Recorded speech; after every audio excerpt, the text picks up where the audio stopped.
What's up, Giants fans, Hub watchers, YouTube subscribers, Twitter and Instagram followers?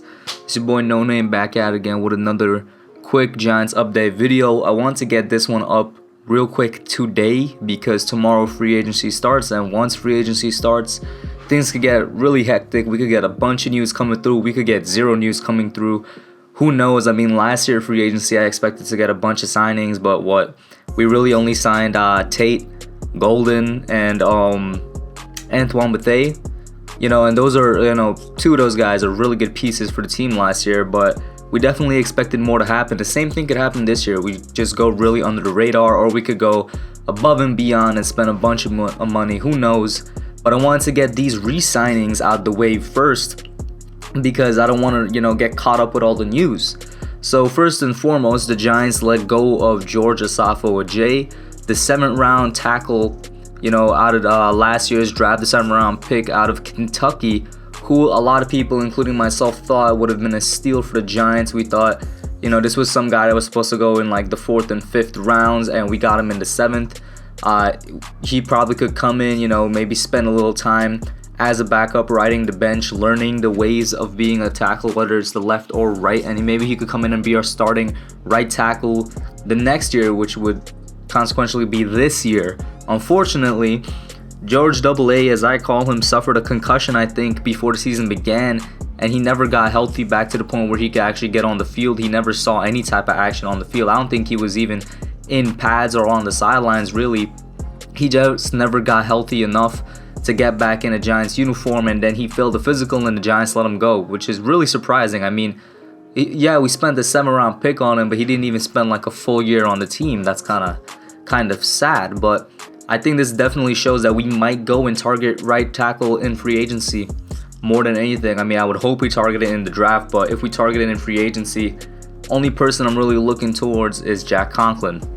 Moving on a little bit with the re-signing, the Giants re-sign Eli Penny, the fullback, who's been our fullback, I think, for the past 2 or 3 seasons. The Giants, of course, are still one of the only teams in the NFL that uses a fullback. I mean, off the top of my head, the only teams I could think about is the Giants and the 49ers. I'm sure there's at least 1 or 2 other teams out there, but we're really the 2 main teams that still use a fullback as a part of our offense, and Eli Penny is a good fullback. He's not great, he's not a Kyle Juszczyk or anything, but he gets the job done. Of course, he's used mainly as a blocker for Saquon, as an extra hand in there. Sometimes he even protect the quarterback. In this case, it will be Daniel Jones moving forward. And like I said, he's been a good player for us. He plays on special teams too sometimes. Whenever he gets the ball and he's giving a chance to rush, he does his best.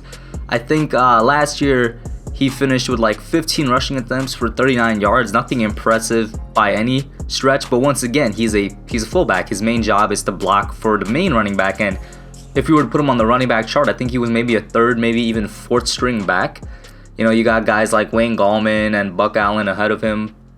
But I definitely remember Penny getting the ball on like short yardage situations. I think even once in an end zone situation. I could be completely wrong about that, but I'm sure I saw him down in the end zone one time for like a 1-yard rush type of touchdown attempt.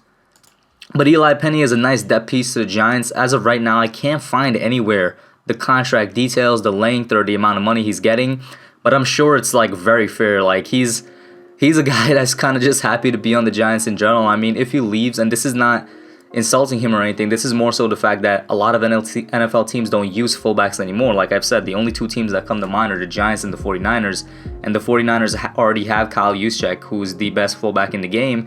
I don't think anybody would really sign him because, yeah, there's not any other teams using that type of offense. But I'm sure it's probably a sub-$1 million deal, or even if it is around $1 million, that's still very cheap for somebody like an Elijah Penny. And nothing to see here really other than that we're still focusing on the run game heavily, and I expect us to even improve upon the run game come this season. Maybe we take, somebody else that could be a starting fullback for us. This is not necessarily a sign that he's going to be the starting player at that position next year, but he's definitely going to be in there. I wouldn't be surprised if, say, in the 6th, 7th round, we take a big tight end or a big running back that could double as a fullback, just a thought to put out there. But the main re-signing that the Giants made in this past week was of linebacker David Mayo. We all know who David Mayo is. Giants fans, including myself, absolutely love this guy. They signed him, or they extended him to a 3-year deal worth $8.4 million, something very fair, something, you know, extremely cheap by the NFL standards, especially when you consider the fact that the cap is going to raise a significant amount next year. I think it's somewhere like around 20% of what it is, so it's going to go from $200 million cap to $240 million cap. So paying somebody like David Mayo $8.4 million is nothing in that grand scheme of things. And David Mayo is somebody that I really like. I think he's a really good linebacker that had his chance to shine this past season. He's great in run stuffing. Obviously, he came in after our two main guys went down in Octilary and Ryan Connolly. At one point, I think even Lorenzo Carter was gone down, and David Mayo was a third, fourth string guy coming in. And I think everybody just forgets that fact that there's a reason he was a third, fourth string guy coming in. The reason the Giants even signed him last year was for special teams help. And thank God that he got on the field, because he showed to be a lot better than just some special teams player. I think David Mayo is a lot better than people realize, but at the same time, I don't think he's a, you know, perennial all-star guy. I don't think he's a perennial starter for any team moving forward. I believe he's a great depth piece. He's a great number 2 or number 3 linebacker if he is in that starting role.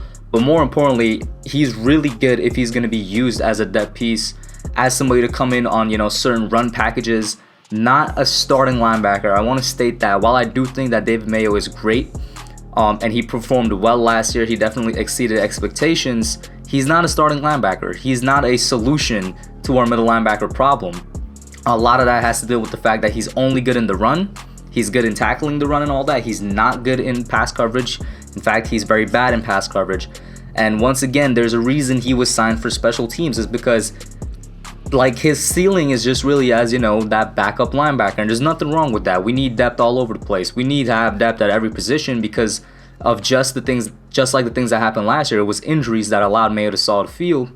So once again, bring him back in, and I'm just happy that we got him back in on a good, fair contract. I'm happy he didn't demand anything crazy, because, well, with almost every NFL player these days, they have one breakout year and they want like $20 million a year. It's crazy out there. But we signed back Mayo. I'm happy about that. I still expect us to tackle linebacker in the draft and in free agency. We'll see what happens, but tomorrow is the day, y'all. March 15th is just tomorrow. I don't know the exact hour of when free agency officially begins, but it's going to go down tomorrow, man, and it could be really hectic. We could sign a bunch of players, whether it's in big names, whether it's spread out, or we could sign absolutely nobody.